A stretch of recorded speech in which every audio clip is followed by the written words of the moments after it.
किसी भी मैटर या रेडिएशन के अंदर दो करेक्टर होते हैं। उसके अंदर पार्टिकल नेचर भी होता है और वेव नेचर भी होता है।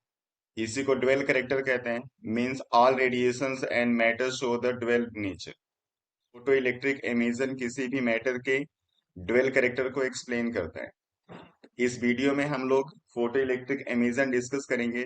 ये क्लास 12 फिजिक्स के dual nature of radiation and matter chapter से लिया गया है।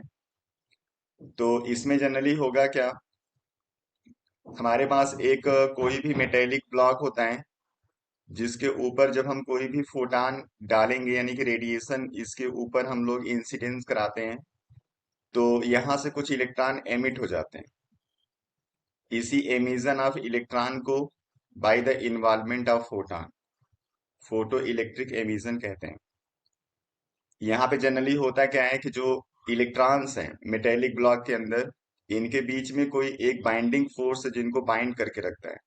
तो जब हम रेडिएशन यहाँ पे पास करते हैं तो इसी बाइंडिंग फोर्स को ये रेडिएशन ब्रेक करता है और जिसकी वजह से इलेक्ट्रॉन बाहर निकल जाते हैं। तो emission of electron from any metallic surface is called photo electric emission. और यहाँ पे जो रेडिएशन हम लोग पास करेंगे मीन्स जो एनर्जी प्रोवाइड करके हम इसके इलेक्ट्रॉन को बाहर करते हैं वो एनर्जी हम अलग अलग फॉर्म में इसको दे सकते हैं। जैसे हम एनर्जी को हीट के फॉर्म में इलेक्ट्रिसिटी रेडिएशन या फिर फास्ट मूविंग इलेक्ट्रॉन की बमबारी करके भी हम यहाँ से इलेक्ट्रॉन को एमिट कर सकते हैं। And on the basis of different type of source of energy which we given to this metallic block for the emission of electron, different type of emission are called like, जब हम heat provide करेंगे तो उस condition में emission को हम लोग बोलते हैं थर्मियोनिक एमिशन। इलेक्ट्रिसिटी पास करते हैं तो उसको हम लोग कहते हैं फील्ड एमिशन या फिर कैथोड एमिशन। रेडिएशन पास करेंगे तो यही हम लोग डिस्कस करने वाले हैं इस वीडियो में, इसको फोटो इलेक्ट्रिक एमिशन कहते हैं। और फास्ट मूविंग इलेक्ट्रॉन अगर हम बमबार कराते हैं तो उसको हम सेकेंडरी एमिशन कहते हैं, क्योंकि हम यहाँ पे इलेक्ट्रॉन को ऐड करके इलेक्ट्रॉन को ही एमिट करा रहे हैं। तो सबसे पहले इस फोटो इलेक्ट्रिक एमिशन को ऑब्जर्व किया था हर्ट्ज ने, लेकिन इसके बाद फिर दो साइंटिस्ट हेलवास और लेनार्ड ने इसको एक्सप्लेन किया था। और इसको एक्सप्लेन करने के लिए उन्होंने यूज किया था एक जिंक प्लेट, और उसी जिंक प्लेट के अंदर उन्होंने इलेक्ट्रिसिटी पास की थी, यानी कि फील्ड एमिशन उन्होंने डिस्कस किया था। और जैसे वो इलेक्ट्रिसिटी पास करते हैं तो उन्होंने कुछ ऑब्जर्व किया था वहां पे। तो ऑब्जर्व क्या किया, जब उन्होंने जो जिंक प्लेट है अगर उसको न्यूट्रल लिया तो वहां पे कुछ पॉजिटिव चार्ज जनरेट हो गया। अगर वो नेगेटिवली चार्ज प्लेट लेते हैं तो वो न्यूट्रल हो जाता है। या फिर अगर कोई लेस पॉजिटिव चार्ज वो जिंक प्लेट यूज करते हैं तो उसके ऊपर पॉजिटिव चार्ज और ज्यादा बढ़ जाता है। और इसका मतलब क्या हुआ कि यहां से कुछ नेगेटिवली चार्ज पार्टिकल बार बार बाहर निकल रहे हैं, जिनकी वजह से ये ऑब्जर्वेशन उनको मिल रहा है।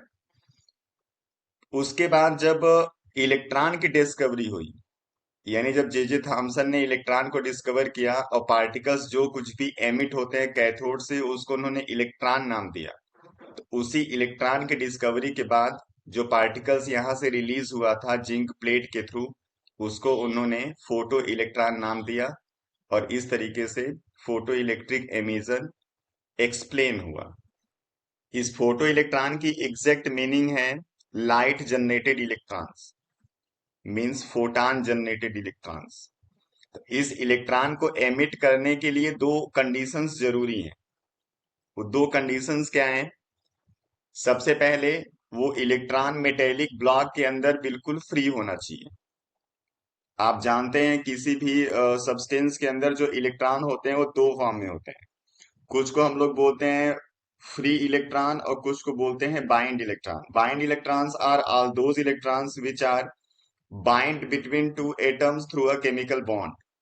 और जब केमिकल बॉन्ड के थ्रू वो बाइंड रहेंगे तो उनको सेपरेट करना मुश्किल होता है, केवल फ्री इलेक्ट्रॉन ही एमिट हो सकते हैं। इसलिए उस मेटेलिक ब्लॉक के अंदर इलेक्ट्रॉन का फ्री होना जरूरी है। And they have the energy distribution, उसके पास कुछ एनर्जी होनी चाहिए। और एनर्जी उसी के पास होगा जो इलेक्ट्रॉन फ्री रहेगा। क्योंकि जो इलेक्ट्रॉन बाइंड हो जाते हैं वो स्टेबल हो जाते हैं, और स्टेबल होने के लिए अपनी एनर्जी को लूज कर चुके होते हैं। इसलिए एनर्जी डिस्ट्रीब्यूशन होना जरूरी है। और जिस इलेक्ट्रॉन के पास जितनी ज्यादा एनर्जी होगी वो उतना ही मोर काइनेटिक एनर्जी के साथ उस ब्लॉक के अंदर मूव करेगा, इसलिए उसको एमिट करना आसान होता है। इसलिए उस इलेक्ट्रॉन को आपको कम एनर्जी देनी होगी एमिशन के लिए, और जिस इलेक्ट्रॉन की एनर्जी कम होती है उसको ज्यादा एनर्जी हमको प्रोवाइड करना होता है।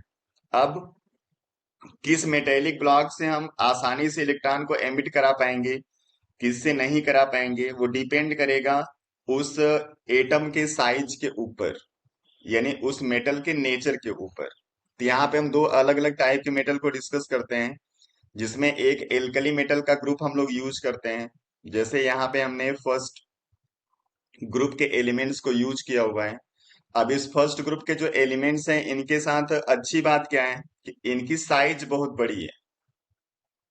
साइज बड़ी होने के साथ क्या होता है कि इनके पास कम एनर्जी रहती है, क्योंकि न्यूक्लियस के साथ इसका अट्रैक्शन बहुत कम रहता है।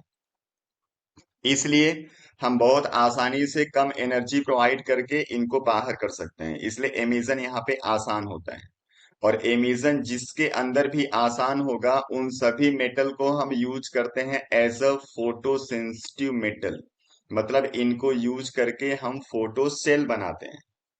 तो फोटो सेल बनाने के लिए हम लोग ऑक्साइड यूज करते हैं, सोडियम पोटेशियम रुबिडियम सीजियम का। आपने 10th क्लास में पढ़ा भी होगा। यहाँ से पूछा जाता है आपसे कि why caesium is used in photoelectric cell. तो उसका रीजन यही था कि बहुत आसानी से वहां से हम इलेक्ट्रॉन को एमिट करा सकते हैं। अगर हम कोई दूसरा ग्रुप ले लें मेटल का, जैसे जिंक कैडमियम एल्युमिनियम मैग्नीशियम, इन सबको, तो इनकी जो साइज है वो फर्स्ट ग्रुप मेंबर्स जो हैं उनकी साइज से थोड़ी सी छोटी है।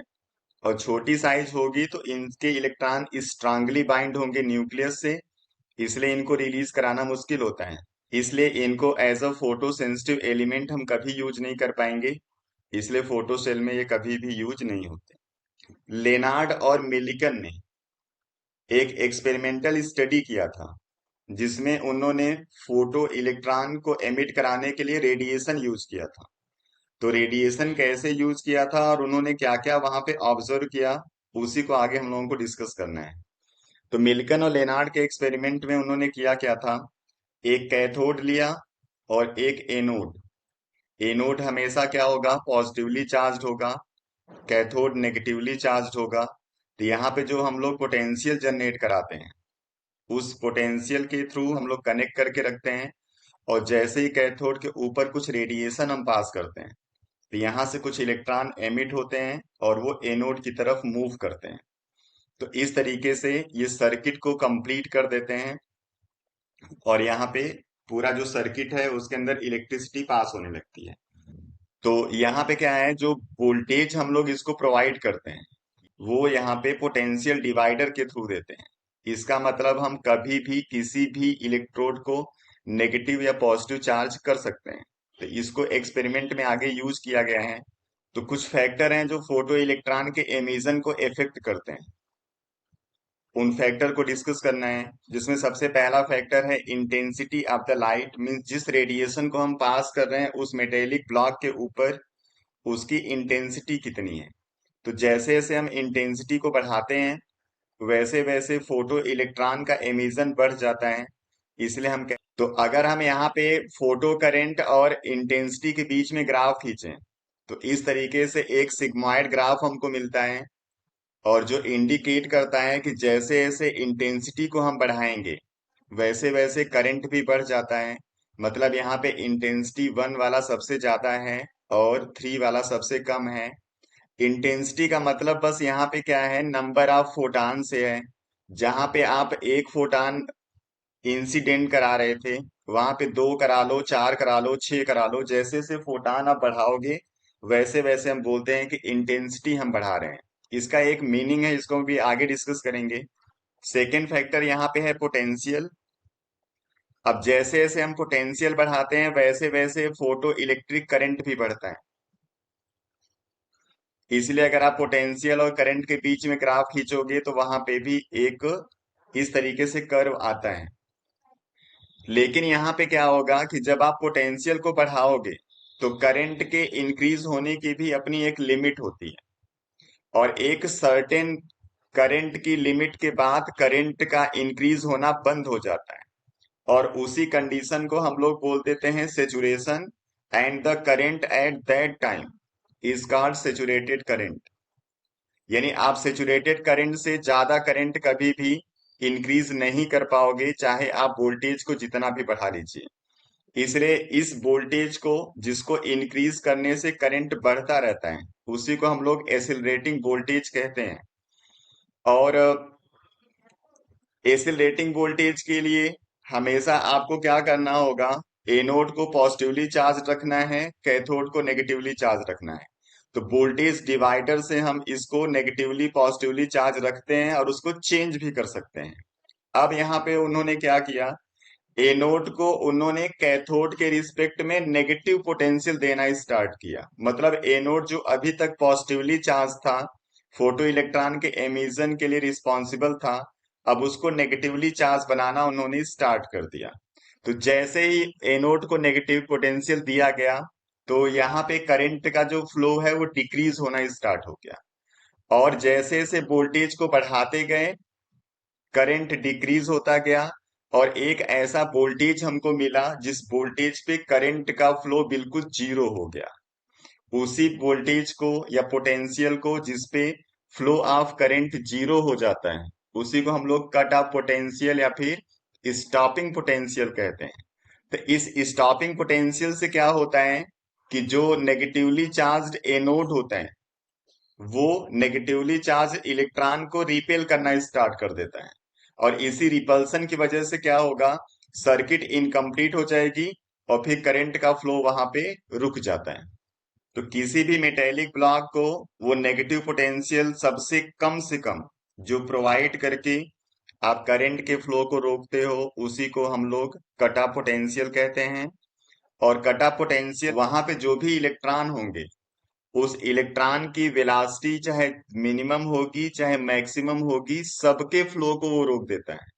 तो अगर यहाँ पे मैक्सिमम हम काइनेटिक एनर्जी निकालना चाहें, या maximum work done of the negative potential, जिससे कि वो सभी इलेक्ट्रॉन के मोशन को रोक देता है, तो यहाँ पे काइनेटिक एनर्जी जो मैक्सिमम आती है या फिर वर्क डन आता है, उसको हम लोग हाफ एम बी स्क्वायर लिख सकते हैं, जहां पे वेलासिटी हमने बिल्कुल मैक्सिमम लिया है मैक्सिमम वर्क डन के लिए। और इसी को इलेक्ट्रॉन वोल्ट में हम निकालेंगे तो ई वी नॉट लिखते हैं, जहां पे V naught cut off potential है कि कितना पोटेंशियल हम प्रोवाइड करके और मैक्सिमम वेलासिटी वाले इलेक्ट्रॉन के मोशन को भी रोक देते हैं। इसके बाद तीसरा फैक्टर यहाँ पे आता है फ्रीक्वेंसी। जो रेडिएशन है, जिसको इंसिडेंट करा के हम इलेक्ट्रॉन को एमिट कराते हैं, अगर उसकी फ्रीक्वेंसी को हम बढ़ाएं, तब भी फोटो इलेक्ट्रॉन का एमिशन इंक्रीज होता है, क्योंकि फ्रीक्वेंसी का डायरेक्ट रिलेशन होता है एनर्जी के साथ। फ्रीक्वेंसी को इंक्रीज करने का मतलब हम इनडायरेक्टली फोटान के एनर्जी को बढ़ा रहे हैं, और जैसे जैसे एनर्जी बढ़ाते हैं वैसे वैसे एमिशन बढ़ जाता है। अब यहाँ पे क्या होगा कि सेम सेचुरेशन अगर हम करंट का रखते हैं, यानी अगर हम सेचुरेशन की कंडीशन करंट का सेम रखें, तो जैसे जैसे हम फ्रीक्वेंसी को बढ़ाते हैं, स्टॉपिंग पोटेंशियल फ्रीक्वेंसी के साथ बढ़ता है। और अगर इसका हम एक ग्राफ देखें जहां पे पोटेंशियल लिखा गया है, ये पॉजिटिव पोटेंशियल है, ये नेगेटिव पोटेंशियल मतलब cut off potential. Same saturation of current के लिए जैसे जैसे हम फ्रीक्वेंसी को बढ़ाएंगे, वैसे वैसे कट ऑफ वोल्टेज बढ़ता है, इसलिए यहाँ पे V3 फ्रीक्वेंसी सबसे ज्यादा होगी और V1 फ्रीक्वेंसी सबसे कम होती है। तो इस तरीके से स्टॉपिंग पोटेंशियल का फ्रीक्वेंसी के साथ एक रिलेशन हमको पता चल गया। तो इतना बिल्कुल क्लियर हो गया कि किसी भी इलेक्ट्रॉन के एमिशन के लिए एक मिनिमम फ्रीक्वेंसी जरूरी होगी। अगर उस मिनिमम फ्रीक्वेंसी से कम फ्रीक्वेंसी की रेडिएशन आप कभी भी उस मेटेलिक ब्लॉक के ऊपर आप इंसिडेंट कराओगे, तो कभी भी इलेक्ट्रॉन को एमिट वो नहीं कर पाएगा। और उसी मिनिमम फ्रीक्वेंसी को हम लोग बोलते हैं threshold frequency. Means threshold frequency is the minimum frequency which is needed for the emission of electron. तो अगर आप इस फ्रीक्वेंसी से कम फ्रीक्वेंसी के रेडिएशन को पास करोगे तो कभी भी फोटो इलेक्ट्रॉन का एमिशन नहीं होगा, और इंटेंसिटी ऑफ लाइट उस कंडीशन में चाहे जितनी बढ़ा दो आप इलेक्ट्रॉन को एमिट नहीं कर सकते। फ्रीक्वेंसी हमेशा थ्रेशोल्ड फ्रीक्वेंसी से आपको ज्यादा रखनी पड़ेगी। अब जैसे समझिए, जो भी पीछे हम डिस्कस कर रहे थे कि इंटेंसिटी का मीनिंग क्या है। अब जैसे मान लीजिए कि किसी भी मेटेलिक ब्लॉक के लिए मिनिमम आपको जो फ्रीक्वेंसी चाहिए वो 50 हर्ट्ज चाहिए, और आपके पास फोटान है 25 हर्ट्ज का।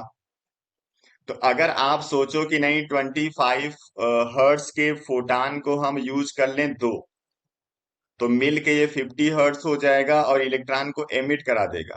तो ये बिल्कुल गलत आपका सोचना है। आप चाहे एक फोटान 25 हर्ट्ज का यूज कर लो, चाहे 10 फोटान यूज कर लो, उसकी एनर्जी 25 हर्ट्ज फ्रीक्वेंसी की ही रहेगी।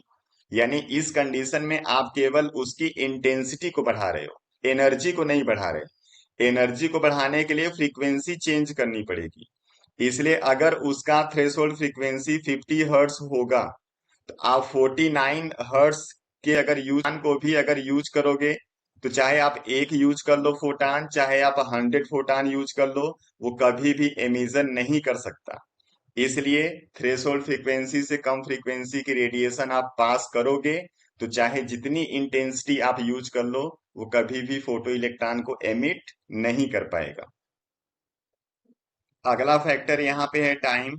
और आप जानते रहिए कि किसी भी मेटेलिक ब्लॉक के ऊपर हम रेडिएशन को पास करते हैं तो रेडिएशन का पास होना और इलेक्ट्रॉन का एमिट होना दोनों एक ही टाइम पे होता है, यानी इनके बीच में कोई टाइम गैप नहीं होता। इसलिए क्या होगा कि अगर आप सोचते हो कि हम ज्यादा टाइम तक रेडिएशन को पास करते रहेंगे तो ज्यादा इलेक्ट्रॉन एमिट हो जाएगा, ऐसा बिल्कुल भी नहीं है। नेक्स्ट यहाँ पे फैक्टर है nature of the photo metal. जिस मेटल को हम यूज कर रहे हैं उसके नेचर के ऊपर भी एमिशन ऑफ इलेक्ट्रॉन डिपेंड करता है। क्योंकि अभी हमने दो डिस्कशन किया था इसके पहले कि अगर हम फर्स्ट ग्रुप के मेंबर्स को यूज करते हैं या फिर डी ब्लॉक के मेंबर्स को यूज करते हैं तो दोनों के लिए फोटो इलेक्ट्रिक एमिशन का अलग अलग कॉन्सेप्ट है, और दोनों की अलग अलग एनर्जी होने की वजह से उनका एमिशन भी अलग अलग ढंग से और अलग अलग एनर्जी पर होता है। इसलिए फोटो मेटल्स का यहाँ पे इफेक्ट पड़ेगा कि उसका नेचर कैसा होगा जिस हम फोटो मेटल को यूज कर रहे हैं। तो अगर हम दो अलग अलग मेटल को यूज करें और वोल्टेज वर्सेस फ्रीक्वेंसी के बीच में ग्राफ खींचे, तो यहाँ पे दो अलग अलग हमको इस तरीके से ग्राफ मिलते हैं। और इंटेंसिटी और फ्रीक्वेंसी अगर रेडिएशन की आप सेम रखते हो तो चाहे जितने भी मेटल आप यूज करोगे उनकी स्टॉपिंग वोल्टेज और फ्रीक्वेंसी के बीच में बिल्कुल स्ट्रेट लाइन आता है। और इसी स्ट्रेट लाइन पे आपसे प्रॉब्लम पूछा जाता है, तभी उस प्रॉब्लम को हम लोग डिस्कस करेंगे। तो यहाँ पे कभी कभी प्रॉब्लम पूछता है कि इन दोनों मेटल में से किसकी फ्रीक्वेंसी ज्यादा है, या फिर पूछेगा सेम फ्रीक्वेंसी पे किसका कट ऑफ वोल्टेज ज्यादा है। तो ये दोनों प्रॉब्लम बिल्कुल अलग अलग ढंग से हैं। तो समझिए इसको, ये ग्राफ कट ऑफ वोल्टेज और फ्रीक्वेंसी के बीच में खींचा गया है। तो फ्रीक्वेंसी तो वैसे ही आपको इसकी मेटल टू की ज्यादा दिख रही है, तो मेटल टू का फ्रीक्वेंसी आप ज्यादा लिख लोगे। लेकिन कट ऑफ वोल्टेज किसका ज्यादा होगा, इसको बताने के लिए हमको फ्रीक्वेंसी सेम करनी होगी, क्योंकि हम सेम फ्रीक्वेंसी पे कट ऑफ वोल्टेज ज्यादा कम किसका होगा बता सकते हैं। तो इस कंडीशन में हम लोग फ्रीक्वेंसी एक फिक्स करेंगे और उसी फ्रीक्वेंसी पे एक हम स्ट्रेट लाइन ड्रॉ करेंगे। तो उस स्ट्रेट लाइन के लिए इस मेटल टू के ग्राफ की कट ऑफ वोल्टेज कम मिल रही है, मेटल वन की कट ऑफ वोल्टेज ज्यादा मिल रही है, इसलिए हम मेटल वन का कट ऑफ वोल्टेज ज्यादा बोलते हैं अगर हम दोनों के लिए सेम फ्रीक्वेंसी को यूज करते हैं तो। अब इसके बाद हम लोगों को फोटो इलेक्ट्रिक इफेक्ट डिस्कस करना है। ये केमिस्ट्री क्लास 11th का टॉपिक होगा, वहां पे आप लोगों ने डिस्कस किया होगा इसको। यहाँ पे हम लोग एक मेटेलिक ब्लॉक यूज करते हैं और उसके ऊपर जब हम कोई रेडिएशन पास करेंगे तो ये इलेक्ट्रॉन को एमिट कर देता है। तो जो यहाँ पे रेडिएशन है इसकी एनर्जी इस इलेक्ट्रॉन को दो जगह खर्च करनी होती है। पहला, कुछ एनर्जी यूज हो जाता है इस मेटेलिक ब्लॉक से इलेक्ट्रॉन को निकाल के सरफेस तक लाने में, और दूसरी इस सरफेस के बाद इलेक्ट्रॉन को सरफेस से दूर लेके जाने में।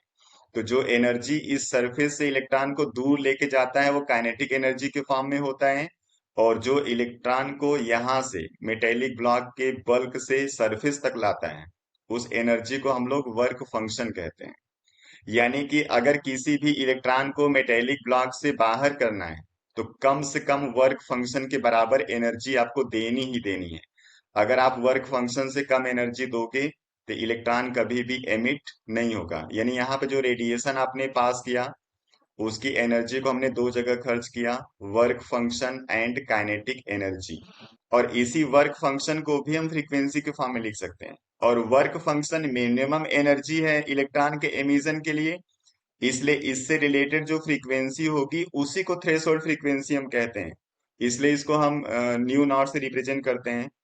तो एच न्यू इक्वल टू हो जाएगा H new not plus kinetic energy.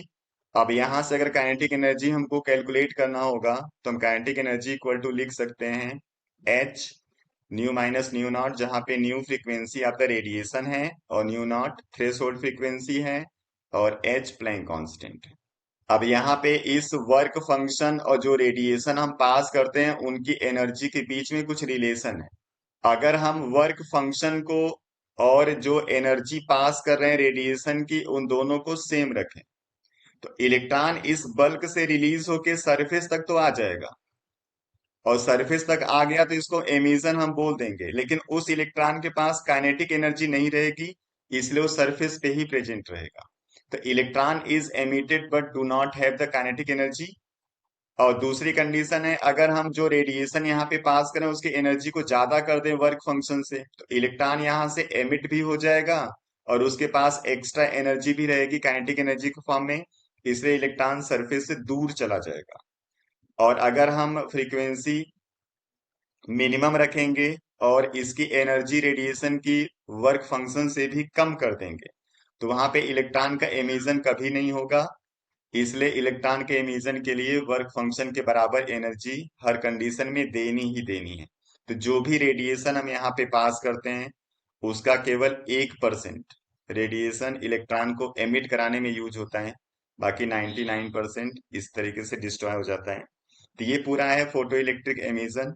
किसी और वीडियो में किसी दूसरे टॉपिक के साथ मिलेंगे। Thank you.